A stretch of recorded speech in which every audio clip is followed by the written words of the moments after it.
When designing for a community geofilter, the planning stage is probably the most important part in the entire process.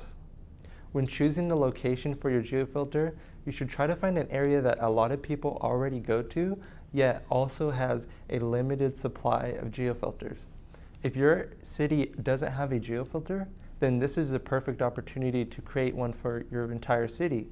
But usually there's already several geofilters for a city, and if you already have geofilters in a city, you should try to find more specific areas to target. This is because geofilters can become very competitive to get accepted if there's a lot of geofilters already in that area. What you want to find is a sweet spot to where it's not very competitive, but there's a lot of use out of it. For example, my first geofilter was for my hometown, which didn't have any geofilters at the time. So it was a perfect opportunity to create one for the whole city. However, my second geofilter was for my university, and it was in a different city that already had several geofilters. However, there wasn't a specific geofilter for my university. I decided to create a geofilter for my university because it had low competition, but it had a lot of use out of the students at that university. Some things to keep in mind when choosing your location is that it shouldn't be larger than a city or a town. It shouldn't be a state, province, or a region. It should just be a city at the highest level, and then work your way down to more specific areas like a public park.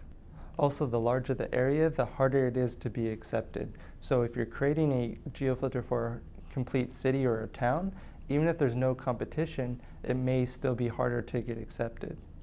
Geofilters in smaller locations are generally going to be easier to be accepted than geofilters in larger locations.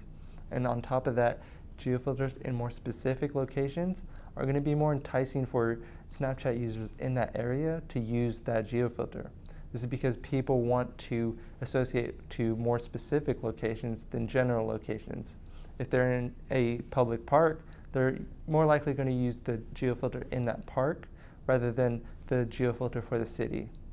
So now that you have a better idea of what to look for in a geofilter location, start by checking out what your community already has to offer and then seeing where that sweet spot is for you as far as the demand and the low supply of geofilters. In the next lesson, we'll learn how to brainstorm concepts that relate to your location's geofilter and also resonate with your audience.